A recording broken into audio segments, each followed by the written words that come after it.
Buenas noches. ¿Cómo ha cambiado la cobertura noticiosa de los diferentes medios de comunicación masiva? ¿Cómo debe el gobierno comunicar efectivamente su mensaje? Con Sandra Rodríguez Coto dialogamos hoy aquí, en Directo al Punto.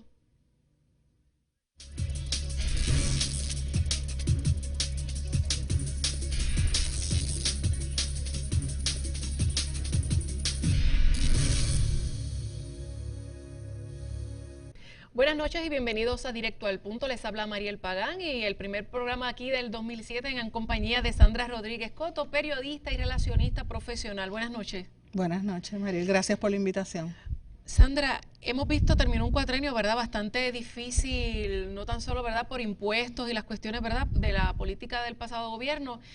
¿Cómo tú ves, desde el punto de vista tú de, ¿verdad?, de veterana de las comunicaciones, de periodista, de relacionista profesional, que tiene las dos caras de la moneda, como decimos, de cómo transcurrió para efectos de comunicar ese cuatrenio? Bueno, desde el punto de vista de comunicadora que soy y como reportera que estuve tantos años cubriendo política, pues puedo ver unas, ¿verdad?, y hacer unas comparativas, ¿verdad?, a otras administraciones. Me parece que fue un año que comenzó, un cuatrenio que comenzó con muchísimas expectativas, viniendo desde el punto de vista del exgobernador Alejandro García Padilla, que era un muy buen comunicador en su época en DACO y luego como senador. De hecho, cuando él estaba en DACO, él era en ese momento el mejor comunicador que había en aquella administración de gobierno, que no se tradujo así una vez entró a Fortaleza, porque una vez entró a Fortaleza entraron otros juegos, ¿verdad?, en el juego de la comunicación, y comenzó a ser bien errático. La actitud del me vale, el mantener la falta de transparencia en la información, me parece que fue muy detrimental hacia su gestión y hacia el gobierno en general. Había mucha incongruencia, no había continuidad en los temas. De momento él negó por mucho tiempo que había la crisis, hablaba de otros asuntos como los asuntos de LGBT y otros temas, y al final tuvo que aceptar que había una deuda. Se sometió a unos impagos, el discurso era doble discurso, las peleas que hubo, por ejemplo, con el cierre del Banco Doral y otras situaciones que hubo a nivel económico. Esa falta de transparencia me parece que fue crucial. Y en términos generales también tengo que decir que, en términos general, la prensa no fue tan fiscalizadora hacia su gestión como ha sido con otros gobiernos, y me parece a mí que es porque habían unos vínculos de amistad tanto con el ex gobernador como con algunos de los miembros cercanos de sus asesores que habían sido periodistas. Pero como siempre he dicho, eso ha sucedido en todos los gobiernos anteriores y está sucediendo en este gobierno también, que habían ex periodistas que pasan a ser asesores del gobierno de turno, ¿verdad? Y cómo uno, por ejemplo, tú que has estado en los dos lados, cómo uno está en los medios y después, ¿verdad?, que uno pues esos son compañeros de trabajo de otros medios, y después cuando uno está desde esa parte de, ¿verdad?, de alguna agencia o ya directamente de Fortaleza, ¿cómo uno maneja eso? Es que depende de donde tú estés, ¿verdad? Me parece que también se han cambiado un poco los linderos, el periodismo como medio, y de hecho yo acabo de publicar un libro en octubre donde hago ese análisis, ¿verdad?, bastante extenso sobre cómo se ha ido transformando los medios de comunicación. El libro lo presenté en el Festival de la Palabra, y el periodismo en Puerto Rico ha tenido ¿verdad?, transformaciones bien dramáticas, bien aceleradas, con unos cambios fundamentales donde yo hice un cálculo de sobre 35 medios que han cesanteado empleados o que han cerrado operaciones, sobre 2.500 puestos de trabajo en el campo del periodismo. Y esto incluye todos los medios que han tenido recortes, medios tradicionales y medios regionales, medios más pequeños. Han surgido muchísimos medios más pequeños a nivel digital. Todo este advenimiento de las redes sociales y de los medios digitales pues ha cambiado la manera en que se hace el ejercicio del periodismo, y hay mucha autogestión también. Así que pues todo eso incide en lo que es el enfoque del trabajo periodístico. Yo te diría que la época más lo que le dicen el periodismo de la época de oro más cercana en el periodismo fueron la década del 90, y eso se veía a nivel global. Había presupuestos en las salas de redacción, mandaban a los periodistas a viajar. Yo viajé el mundo prácticamente en esa época como reportera. Hace poco hablaba con Habían varias ediciones en los medios. Sí, en los medios impresos y todo. Yo hablaba con una reportera argentina, amiga mía, que es directora ahora de la Escuela de Maestría en Periodismo periodismo en State University of New York. Y ella me hablaba de eso mismo, que en esa época ella trabajaba para el principal periódico en Argentina y viajaba el mundo. Esos presupuestos ya no existen. Y las redes sociales pues han cambiado un poco también el panorama, porque hay mayor accesibilidad a la cobertura en vivo, el Facebook Live y ese tipo de cosas, pues ha cambiado. Y los enfoques se han ido transformando al periodismo de datos, a periodismo hay algunos que son prácticamente algoritmos los que están produciendo qué es noticia, qué no es noticia. Tú lo ves en la manera en las páginas web que tienden a llamar más la atención los temas de chisme, de cosas de sexo, por ejemplo, que el tema árido de noticias serias. Y eso ha tenido una influencia en lo que es o no es noticia. El espectáculo, el chisme, todo eso ha tenido que influenciar en eso. La cobertura, ¿verdad? Como decimos, del día a día. ¿Cómo tú crees que también las universidades han fallado, si tú entiendes que en algo en la preparación tal vez de periodistas que traten, ¿verdad?, de indagar o de darle, saberle darle seguimiento cuando te llega alguna noticia, alguna como filtración o algo de algo que está pasando en algún gobierno, alguna agencia, alguna entidad? Lo que pasa es que también ha cambiado la formación del periodista, ¿verdad?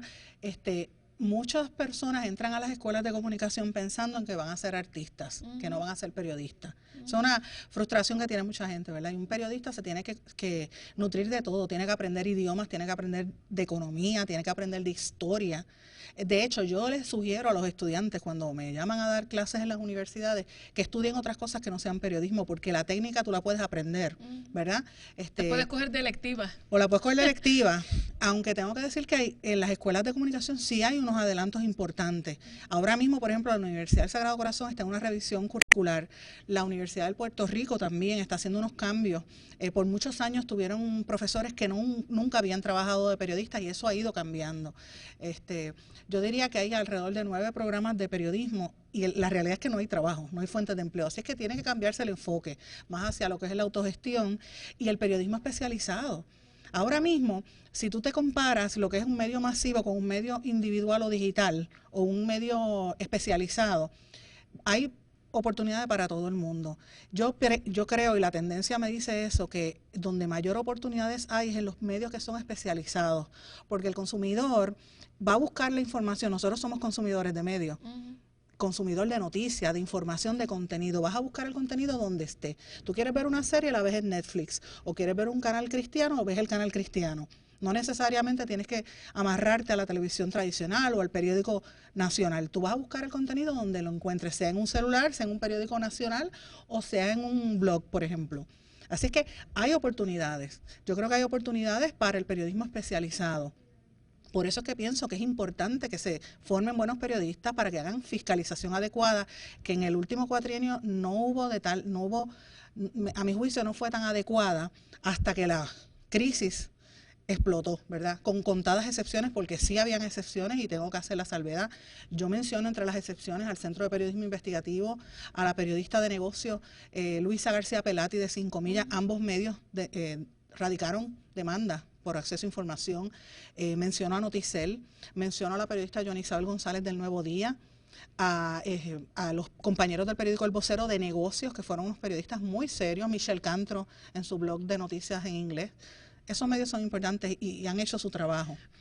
¿Cómo usted analiza, por ejemplo, de que a veces hoy día los espacios de noticias son bien limitados y, por ejemplo, en el gobierno, política, para llevar, ¿verdad?, esta información o el mensaje de X o Y situación, ya sea en mayoría o minoría, tengan que acudir a programas como los que tenemos hoy en el display, por así decirlo, de las 6 de la tarde, que se tienen que mezclar con el relajo y el entretenimiento, tal vez para ir a discutir o debatir cualquier otro tema? ¿Cómo tú ves ese alcance que ha tenido esos programas? Te va a sorprender porque te habla una que fue productora de uno de esos programas. Yo produje el programa de Guapa, fui la jefa de investigación de ese programa cuando comenzó, del programa Lo Sé Todo.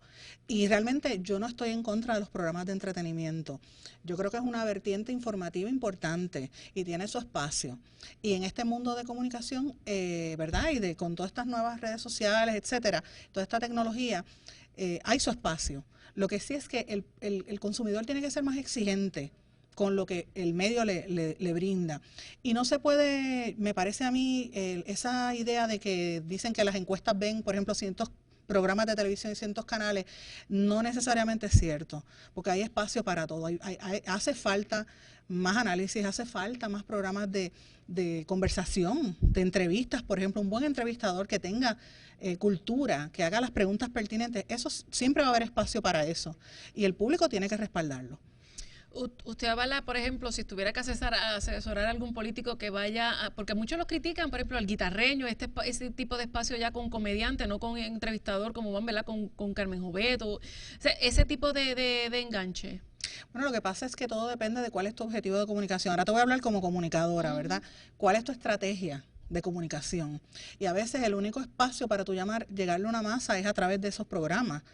Si eso es parte de tu estrategia de comunicación y está en tu plan, pues santo y bueno, pero hay que tener cuidado porque puede establecerte una imagen que es adversa a la que tú quieres proyectar. Si tú eres presidente, por ejemplo, de una comisión o quieres proyectar un trabajo serio legislativo, tú puedes tener bromas, eso no quiere decir que no seas afable, pero convertirte en un personaje de esos programas o prestarte para eso, y más que eso, que es la parte que yo fiscalizo, que en el horario de las vistas públicas, en el horario de sesión, faltan a su trabajo legislativo por el cual fueron electos y que reciben su salario de todos nosotros como contribuyentes y se van a esos programas de televisión y de radio. Eso está mal. ¿Ves? Y eso hay que fiscalizarlo, eso no debería estar sucediendo en Puerto Rico. Pero tiene que haber alguien que llame la atención y alguien que esté dispuesto en los medios a llamar la atención. ¿Ves?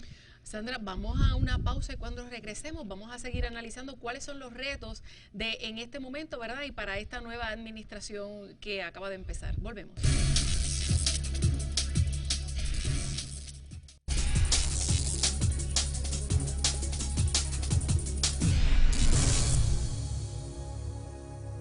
De regreso a Directo al Punto, dialogando con Sandra Rodríguez Coto, periodista y relacionista profesional. Sandra, las redes sociales llegaron para quedarse.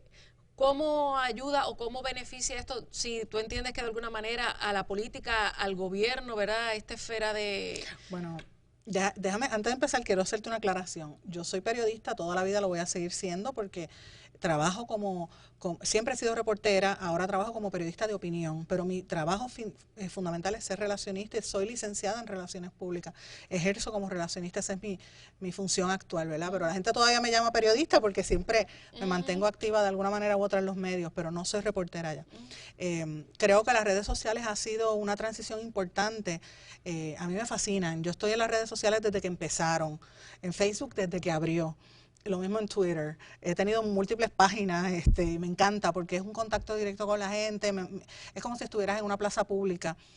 Hoy por hoy, por ejemplo, Facebook es el principal medio en Puerto Rico con mayor cantidad de audiencia fija en ciertos horarios, más que los canales de televisión masivos, por ejemplo. Hoy precisamente en la página de internet de noticel.com yo tengo una columna donde hablo de las 10 tendencias principales para los medios de comunicación en Puerto Rico en el año 2017. Y una de las tendencias principales que menciono es el tema de las redes sociales y cómo los medios tradicionales han tenido que adaptarse a buscar y a producir contenidos para ese medio, a transmitir, por ejemplo, en Facebook Live. Ahora este año vamos a ver una mayor difusión de contenidos en plataformas como WhatsApp, en Snapchat, mucho más GIF, mucho más video, ese tipo de cosas. Y los políticos, por ejemplo, o las agencias gubernamentales han tenido que incursionar en estas plataformas porque ahí es donde se está comunicando la gente. Vemos, por ejemplo, la policía, que a veces, que eso tiene una doble vara, ¿verdad?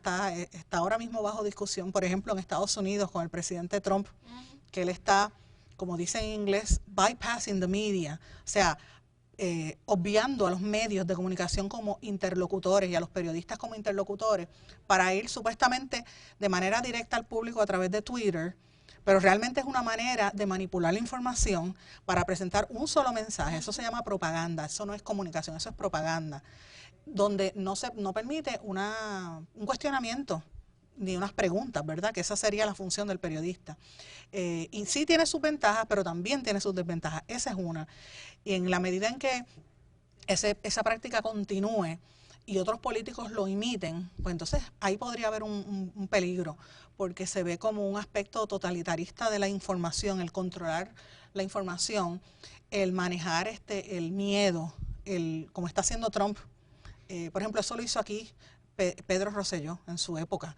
de gobernador, utilizaba esas mismas tácticas de criticar a los periodistas, criticar a ciertos medios y atacarlos para que la gente acusara a la prensa de que estaba haciendo un trabajo o que tenía una agenda cuando no necesariamente era así. La prensa estaba haciendo su función de fiscalizar, que después fue tan fuerte esa contienda o esa pugna, por ejemplo, en el caso de Rosselló, que si tú lo miras después en el gobierno más reciente de Alejandro, pues no se dio esa dinámica de fiscalización a ese gobierno. Yo a veces pienso si es una respuesta a todos esos años de controversia, ¿verdad? Pero vemos que esos patrones se repiten y lo estamos viendo ahora mismo en Estados Unidos, que eso ha causado gran consternación. Pero para efectos a veces de política y gobierno, porque los artistas no siempre es más friendly la cosa, como decimos por ahí, pero para efectos de gobierno que siempre están ahí en la oposición, eso le conviene al que esté en el poder, llevar esa línea solamente para ellos. desviar atención, pero son peligrosas, claro, porque no necesariamente, por ejemplo, yo sé de un caso, lo puedo decir públicamente, porque ya pasó hace muchos años y fue mi cliente, es mi amiga, que es la ex reina Miss Universe, Zuleika Rivera. Zuleika tan pronto entregó su corona, fíjate que es una cosa bastante light, uno no pensaría, ¿verdad?, que es algo tan controversial. Ella tuvo una situación con una azafata en un avión y alguien la tomó en video y lo puso en las redes sociales. Y en lo que ella llegó a un sitio venía de la parada puertorriqueña aquí a Puerto Rico, ya eso se estaba regando. Y ella en ese momento necesitaba mejorar, o sea, tener una buena imagen pública, porque ella estaba comenzando su carrera y su aspiración era ser actriz y ser portavoz de marca. Así que tuvimos que correr a establecer unas estrategias para mejorar y evitar que esas percepciones negativas se mantuvieran, ¿verdad? Y le fueran a afectar en su marca y en sus objetivos profesionales de comunicación. Y eso en cuanto a un artista. Imagínate cuando salen estos chismes, fotografías de cosas, fotos embarazosas, fotos privadas. Lo mismo sucede con políticos. Vemos los políticos que han salido en fotos comprometedoras o comentarios que cometen errores. Y grabaciones, como salió la de Aníbal, David Bernier en la pasada campaña. Hoy yo siempre he dicho que el celular, por más sencillito que sea, no tienes que tener mucho embeleco, te graba, te saca fotos. Sí, es lo mismo como Arango, por ejemplo, las fotos que también se difundieron por las redes sociales. O sea, que es un arma de doble filo. Por ejemplo, cuando yo doy talleres llevo años, desde el año 2004, dando talleres de adiestramiento, ¿verdad?, adiestramiento de cómo manejarse ante los medios. Yo siempre menciono que cuando uno se convierte en figura pública, uno tiene siempre que pensar que está en alerta naranja. ¿Te acuerdas los grados de alerta cuando pasó el 11 de septiembre, que era alerta naranja, que eso es antes de la alerta roja, que es la principal, ¿verdad?, cuando uno entra en un aeropuerto?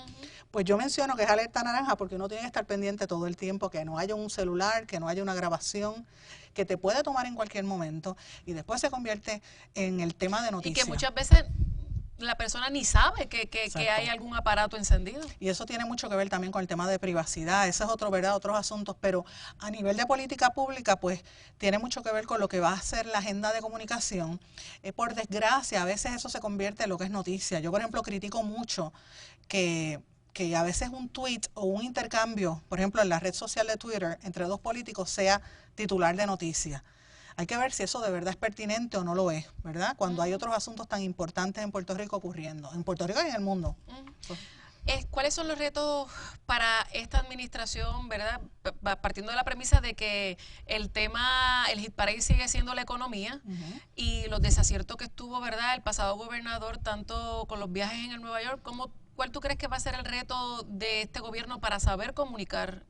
Bueno, yo pienso que uno de los principales problemas que va a tener, o retos, y yo creo que va a ser más un problema que un reto del actual gobernador, es tratar de explicar, ¿verdad?, las acciones que va a tener que tomar. Él va a tener que admitir que muchas de las acciones, por ejemplo, que tomó la administración de Alejandro García Padilla, fueron adecuadas. Fíjate lo que te estoy diciendo, fueron adecuadas a pesar de las críticas, porque era inevitable. Yo no digo que fue culpa de Alejandro ni fue culpa de Ricardo Rosselló. Estamos hablando de décadas donde aquí se cogieron dineros prestados, empezando por el papá de él, que fue uno de los que más dinero cogió prestado, y Luis Fortuño también, y Sila Calderón.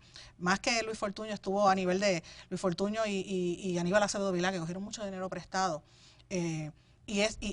¿Verdad? Vivimos en un tema de deuda constante, pero más que eso, la fiscalización, por ejemplo, de los Estados Unidos.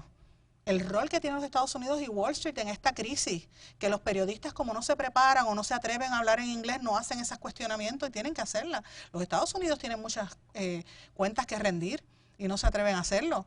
¿Por qué nadie le cuestiona a los americanos? ¿Por qué Obama radica esa ley promesa, que prácticamente es un mandato, yo diría que hasta dictatorial, donde 7 personas que no fueron electas por nadie van a tomar las decisiones fundamentales de política pública, de despedir empleados públicos, de contratar, de reducir agencias de gobierno e incluso municipios? Y yo creo que los próximos meses van a ser bien difíciles y bien duros para la administración. Pero los sondeos mediáticos que se hacían en cualquier medio siempre la gente los avalaba, que venga la Junta.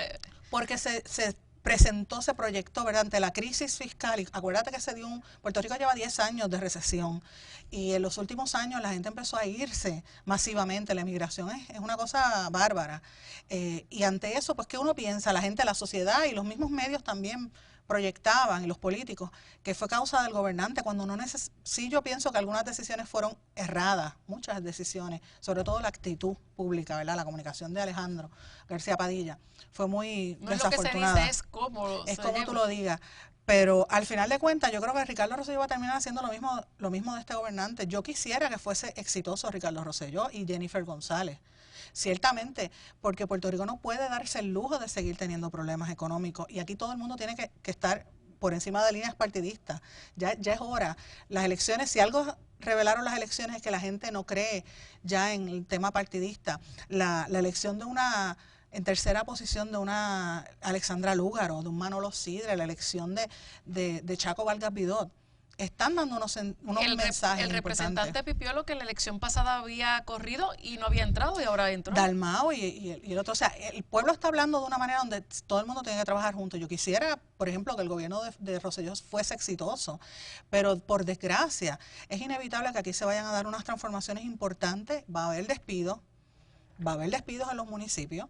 Y vamos a ver qué es lo que va a suceder, porque no hay presupuesto, eso es una realidad, a menos que no venga algún tipo de incentivo económico, porque fíjate que en ciudades y en otros sitios donde ha habido quiebras como esta, como las Detroit, como Nueva York, por ejemplo, iban de la mano de una inyección económica que en el caso de Puerto Rico no ha sucedido, ¿verdad? Y esas son cosas que a menos que venga un próximo proyecto. Hoy se hablaba de una reunión entre el Rosselló y Trump. Pues vamos a ver si esas cosas se están dando, que se vayan encaminando, ¿verdad? Porque Puerto Rico, a ellos no les conviene que sigan mudándose puertorriqueños para allá, y a nosotros no nos conviene que la clase productiva y la juventud se siga marchando. Sí, que tal vez ellos vean que hay una buena fe de este gobierno de verdad de hacer alguna transformación.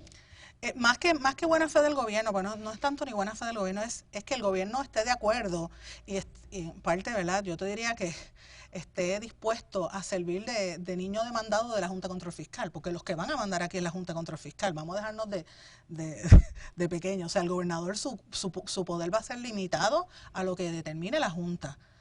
Y yo anticipo que va a haber enfrentamiento en algún momento entre la Junta y el gobernador, a menos que leí en un titular, si no me equivoco, que el presidente del Senado dijo que le iba a hacer frente a la Junta. Claro, porque va a representar despido, pero vamos a ver si a la hora de la verdad se da o no se da.